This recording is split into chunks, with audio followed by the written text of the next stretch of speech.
ಕಳೆದ ವರ್ಷ ಪ್ರಾರಂಭಿಸಲಾದ ತಡೆಗಟ್ಟಬಹುದಾದ ತಾಯಂದಿರ ಮರಣವನ್ನು ಶೂನ್ಯಕ್ಕೆ ಇಳಿಸುವ ಅಭಿಯಾನದ ಪರಿಣಾಮವಾಗಿ ರಾಜ್ಯದಲ್ಲಿ ತಾಯಂದಿರ ಮರಣ ಪ್ರಮಾಣವು 24% ಇಳಿಕೆಯಾಗಿರುತ್ತದೆ.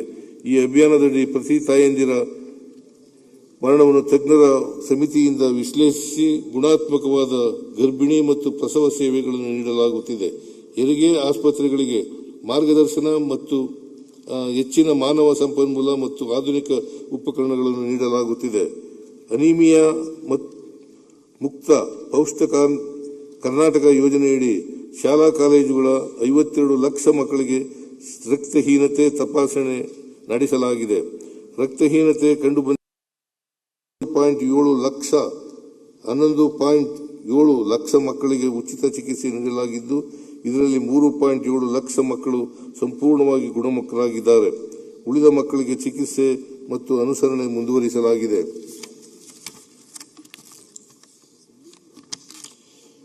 ಹೃದಯದ ತುರ್ತು ಪರಿಸ್ಥಿತಿಗಳನ್ನು ನಿರ್ವಹಿಸಲು ST ಎಲಿವೇಟೆಡ್ ಮಯೋಕಾರ್ಡಿಯಲ್ ಇನ್ಫ್ರಾಕ್ಷನ್ ಕಾರ್ಯಕ್ರಮದಡಿ ಒಟ್ಟು 94 ECGಗಳನ್ನು ಮಾಡಲಾಗಿದ್ದು 13,933 ತೀವ್ರ ಹೃದಯಾಘಾತದ ರೋಗಿಗಳನ್ನು ಪತ್ತೆ ಹಚ್ಚಿ ಇವರಲ್ಲಿ 7,668 ರೋಗಿಗಳಿಗೆ ಚಿಕಿತ್ಸೆಯನ್ನು ನೀಡಲಾಗಿದೆ. ಕಳೆದ 3 ವರ್ಷಗಳಲ್ಲಿ ಅವಧಿಯಲ್ಲಿ ವಿವಿಧ ಯೋಜನೆಗಳಲ್ಲಿ ಕೈಗೊಂಡಿರುವ ಪ್ರಾಥಮಿಕ ಆರೋಗ್ಯ ಕೇಂದ್ರ, ಸಮುದಾಯ ಆರೋಗ್ಯ ಕೇಂದ್ರ ಮತ್ತು ತಾಲೂಕು ಆಸ್ಪತ್ರೆಗಳ ನಿರ್ಮಾಣ ಕಾಮಗಾರಿಗಳನ್ನು ಕ್ಷಿಪ್ರಗತಿಯಲ್ಲಿ ಪೂರ್ಣಗೊಳಿಸಿ ಸಾರ್ವಜನಿಕರ ಸೇವೆಗೆ ಮುಕ್ತಗೊಳಿಸಲಾಗುವುದು. ಆರೋಗ್ಯ ಇಲಾಖೆಯಲ್ಲಿನ ಮೂಲಸೌಕರ್ಯ ಅಭಿವೃದ್ಧಿಗಾಗಿ ಪ್ರಸಕ್ತ ಸಾಲಿನಲ್ಲಿ 9,000 ಕೋಟಿ ರುಗಳ ಅನುದಾನವನ್ನು ಒದಗಿಸಲಾಗುವುದು. ಆಯುಷ್ಮಾನ್ ಭಾರತದ ಆರೋಗ್ಯ ಕರ್ನಾಟಕ ಯೋಜನೆಯಡಿ ಹಾಲಿ ಚಾಲ್ತಿಯಲ್ಲಿರುವ 2018 ಚಿಕಿತ್ಸಾ ಪ್ಯಾಕೇಜ್ ದರಗಳನ್ನು ಪರಿಷ್ಕರಿಸಿ HBP 2022 ಪ್ಯಾಕೇಜ್ ದರಗಳನ್ನು ಇನ್ನೊಂದು ಸ್ವಲ್ಪ ನಿಂತ್ಕೊಂಡು ಓದ್ತೀನಿ, ಆಮೇಲೆ ಕೂತ್ಕೊಳ್ತೀನಿ. ಸ್ವಲ್ಪ ಕಾಲು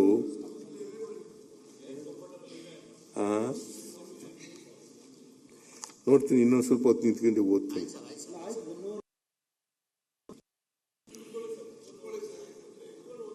ನೋಡ್ತೀನಿ, ನಾನು ಯಾವಾಗ ಕೂತ್ಕೋಬೇಕಾಗ ಕೂತ್ಕೋತೀನಿ, ಕಷ್ಟ ಆದಾಗ ಕೂತ್ಕೋತೀನಿ.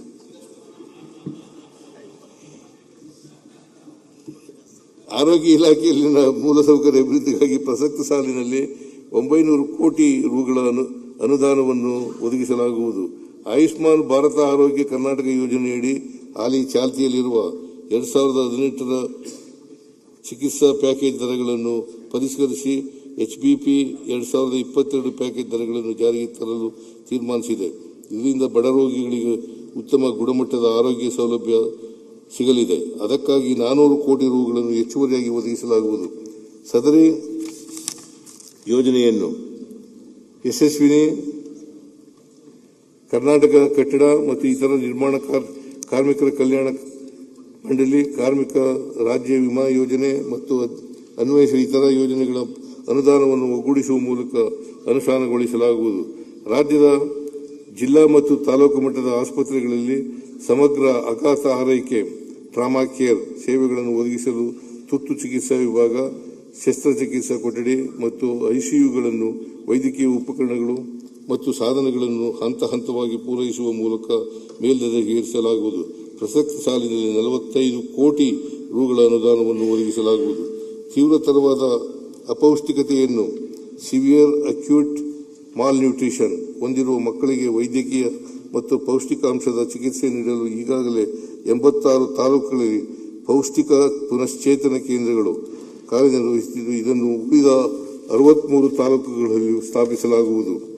ಇದಕ್ಕಾಗಿ 6 ಕೋಟಿ ರುಗಳನ್ನು ಒದಗಿಸಲಾಗುವುದು. ಕಡಿಮೆ ಜನನ ತೂಕದ ಹಾಗೂ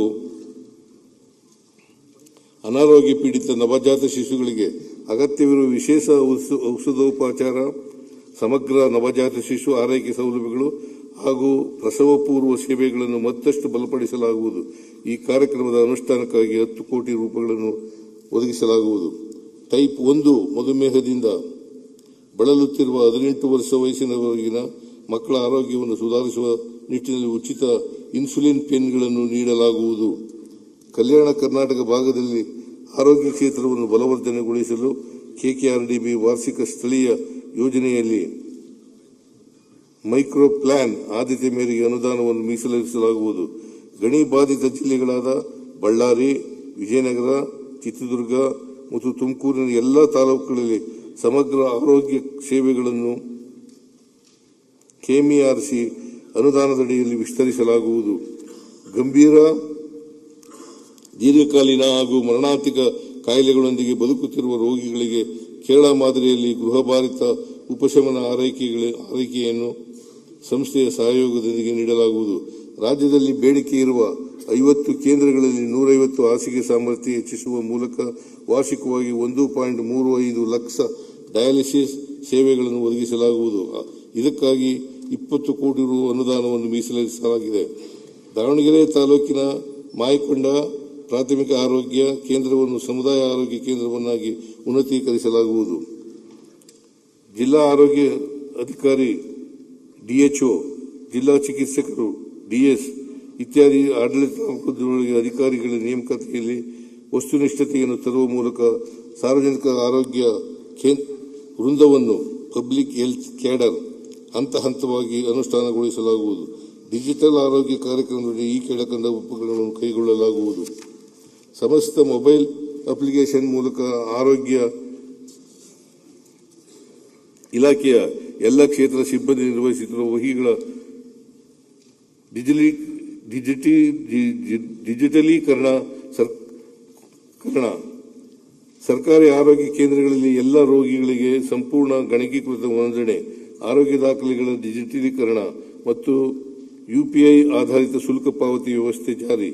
ಎಲ್ಲ ಆರೋಗ್ಯ ಸಂಸ್ಥೆಗಳಲ್ಲಿ ಟೆಲಿ ರೇಡಿಯಾಲಜಿ ಮತ್ತು ಟೆಲಿ ಲೇಬರ್ ರೂಮ್ಗಳ ಅಳವಡಿಕೆ. ಇಸ್ಕಾನ್ ಮೂಲಕ ರೋಗಿಗಳಿಗೆ ಆಹಾರ ಪೂರೈಕೆ ಯಶಸ್ವಿ ಮಾದರಿಯನ್ನು ರಾಜ್ಯದ ಆಯ್ದ ಜಿಲ್ಲಾ ಮತ್ತು ತಾಲೂಕು ಆಸ್ಪತ್ರೆಗಳಿಗೆ ವಿಸ್ತರಿಸಲಾಗುವುದು. ಜಿಲ್ಲಾ ಮತ್ತು ತಾಲೂಕು ಕೇಂದ್ರಗಳ ಆಯ್ದ ಆಯುಷ್ ಆಸ್ಪತ್ರೆಗಳಲ್ಲಿ ಪಂಚಕರ್ಮ ಘಟಕಗಳನ್ನು ಸ್ವಾವಲಂಬಿ ಸೆಲ್ಫ್ ಸಸ್ಟೈನಿಂಗ್ ಮಾದರಿಯಲ್ಲಿ ಸ್ಥಾಪಿಸಲಾಗುವುದು. ಇಲಾಖೆಯಲ್ಲಿ ಖಾಲಿ ಇರುವ 2500 ಹುದ್ದೆಗಳನ್ನು ಭರ್ತಿ ಮಾಡಿಕೊಳ್ಳಲಾಗುವುದು.